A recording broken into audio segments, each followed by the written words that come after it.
Homeschooling is the worst. It's evil. Why?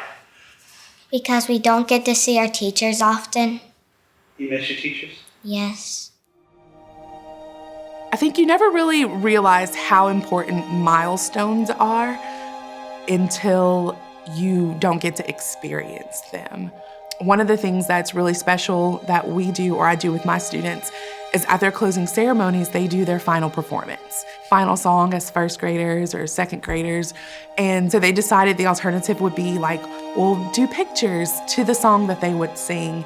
And so as I was like watching the slideshow and, listening to the music, sitting in my living room, just like sobbing because I see all these little faces and they're smiling.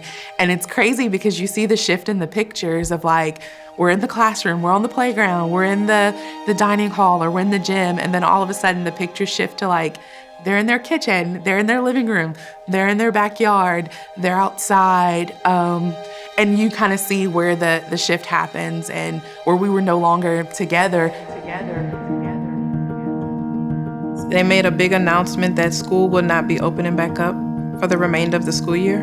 I realized I was gonna have to be a full-time mom, full-time worker, and a full-time teacher. And I thought, how am I gonna do this? We were actually packing up our house to move to a new house. A lot of their school supplies were already packed up, things that they would need to be able to do schoolwork at home. It definitely threw everything for a loop. My girls loved their teachers. That was the thing they cried the most. When they found out they couldn't go back, was that they would miss their teachers. And it wasn't the kids, it wasn't the environment, it was the relationship that they have with their teachers. And it's, as a mom, that's awesome to know that my kids love their teachers. There has been days where it's been really, really hard. I can't just sit back and do nothing, so I kind of had to be a teacher.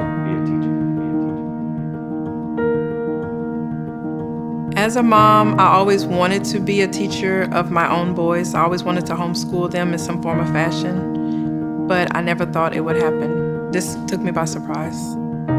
I think that my kids avoided me at all costs because I really enjoy teaching. I like getting them to understand what I already understand. And I would go into way too much detail and want to explain the problem way too much, so they would try and avoid me at all costs. The worst thing about homeschool was the fact that my parents were teaching me. All my dad would do was make jokes. So I learned some jokes. I think a teacher is called to being a teacher when they just have a passion to give someone the opportunity to be better than they are. I did not think about what the teachers, what all they go through. I thought that maybe there's this miracle thing that happens where they want to be teachers and they just get up and go and be teachers. And I didn't think about them having to be the caretakers and the protectors of our children. 20 kids in a class, while also juggling their own personal lives. I did not think about it. I didn't realize how hard it was.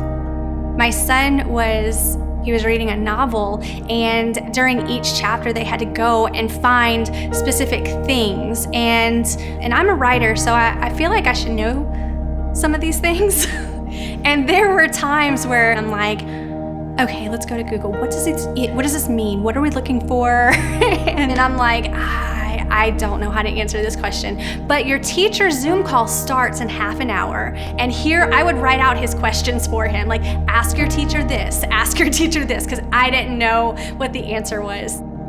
Over the time when it all started and we were really like officially staying at home, my younger two sons, their teachers called once a week. It was almost like a check-in that they had planned. I didn't know. I just thought, oh, they're calling. Then the next week, oh, they're calling again. And the next week, they called every week to see how the boys were doing. The teachers talked to the students through the Zoom calls and stuff. That was huge. Just seeing my child, seeing their faces, knowing that they could talk to their teacher through Zoom was huge. No way could I have done it without the teachers. Mom and Dad are not good at teaching. I mean, they're good at it, but they're not that good at it. Like, not good enough to be a teacher. Worst thing about having my mom as a teacher is she always freaking out. like, I got this question wrong. She's like, oh no, oh no, no, no, no, no, no, no, oh no. I want to say to teachers, thank you for all that you do, for believing in our kids, for working so hard for our kids. We really couldn't have done it without you.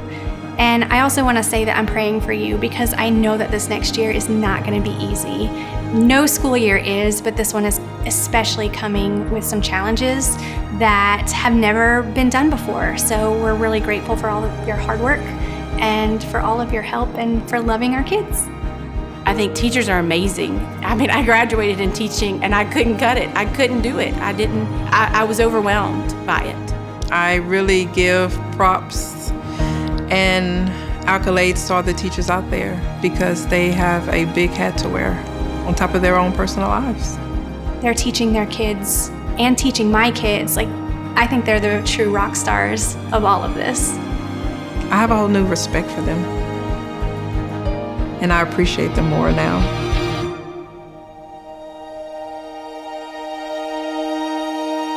We need you. You are more than just a teacher. You are more than just a friend. You are noticed. You are essential. You have the biggest heart. You are respected. You are loved. Prayed for. You are definitely missed. You shape my path of life. You help me become a better me. And I thank you. Thank you. Thank you. You're awesome. I love you. Can't wait for school to open.